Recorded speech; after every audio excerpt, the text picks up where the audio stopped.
Welcome back everyone to the Hello World Sky. This is another episode of the Python Pong game series, and in this video we are going to continue and wrap up our series by implementing winning and losing for the players in our game. So I'm going to open up, and you can see we have got three files as we had in the last video. I'm going to open up game.py here, and what we want to do is we want to allow either player to win or lose, and when the player wins we do not want them to be able to continue, but instead we should display a text telling which player has won. So what I'm going to do is I'm going to go down here in the init method. You can see this is the initialization method, and we're going to create a variable called self.wonPlayer, which will be an integer which I'll set to 0 by default. 0 means that no player has yet won and the game is going.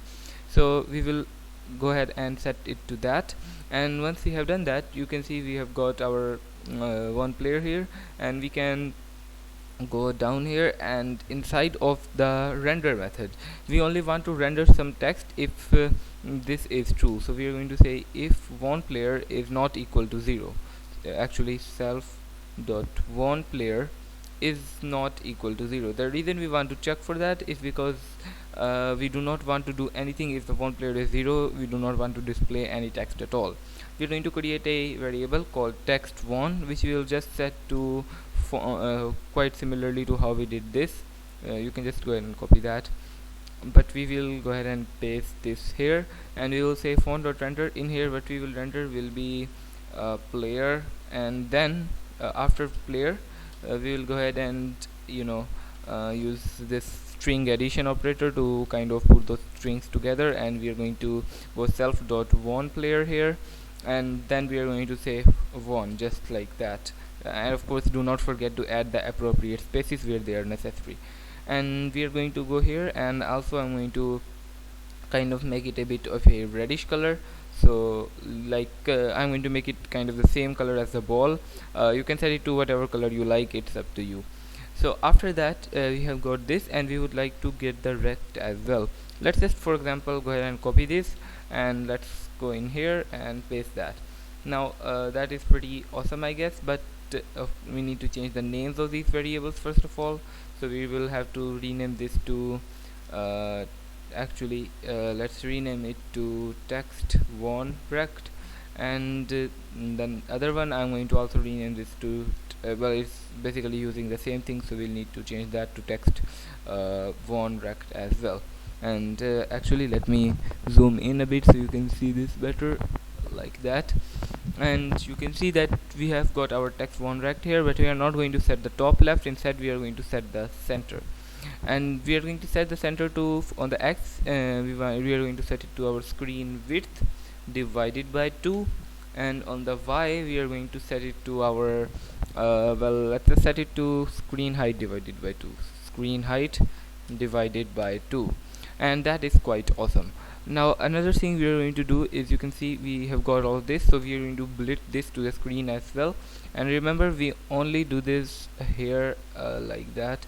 So we are going to say text1, and we only blitz this if the one player is not equal to 0, and for the actual rect we are going to pass text2. Actually I'm going to blitz these two before, the text1 and text2. The reason we do that before is because that would allow us to basically this will display on top of those if we do it later. Alright, so we have got these done, and now we should be able to go up here. And another thing we need to change is in the update function. When we are updating, if our one player is self.onePlayer is not equal to 0, then we should basically return from this function and do not allow the game to continue, because the game should not continue when it is already over. So we are going to just return from this function. Alright, that's pretty cool. So we have got all of this, and we have also got initialization done. And another thing that we need to do is we need to actually decide when the player wins and when the player loses. And if I go down here, you can see we are setting the score here, and you might say that if our player score self dot p2 underscore score is greater than or greater than or equal to perhaps 10, then we can go ahead and basically say self dot one player is equal to 2, and yeah, like that. And you can do a similar thing for player 1. Now 10 is generally a pretty good choice for that, but I'm going to change that to 3 just so that we can test it and quickly see if it works or not. And we of course need to, when we are setting player 1 score, we need to set the one player to 1, and we also need to make sure we check the player 1 score. Alright, that's all we need to do, and let's go ahead and run that. Let me just clear the console, and let's say Python clear the console actually, yeah, like that, and we're going to say Python, and this is actually zoomed out quite a bit, so let me zoom in a bit. Yeah, Python main.py. So let's go ahead and run that, and what you can see is that it does appear, and if I were to just go down and allow the game to play out on its own, what you should see is that well, we are stuck kind of.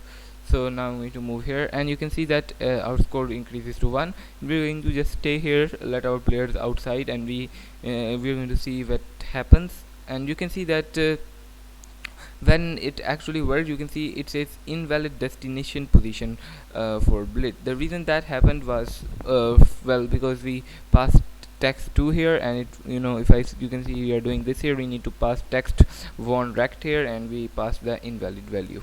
Alright, let's go ahead and run that now, and I'm going to move both layers down, and let's see what happens. Let's just wait until it goes to 3.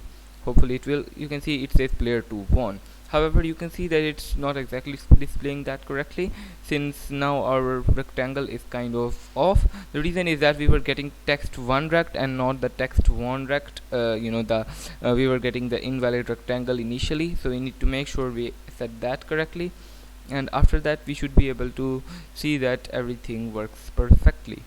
And if it actually you can see that it says player 2 won, because player 2 has got a score of 3, and you can see that this is a bit of an awkward position for this, since player it's able to kind of getting right on top of the ball. So we are going to move it to just 250 and not in the exact center of the screen. Perhaps you like to change its color as well, but it's up to you. So yeah guys, this is pretty much it for this video and this series, and you can see that we have implemented the majority of what we needed to do. So we have got all of this stuff done. We have got, for example, player 1 won. We can get that text, and we can now you can see that we cannot move, it's not updating, and everything seems to work. So you can change this to 10, and it will be pretty much ready for a pretty good game. So yeah guys, this is pretty much it for this video and this series. I'll see you in the next one, in which we'll start our new series. If you have got any cool ideas for that, let me know in the comments. So we'll start with the next series in the next video, so make sure to like and subscribe and share this video with other people as well, so you don't miss the next one. So I'll see you in the next one, and bye.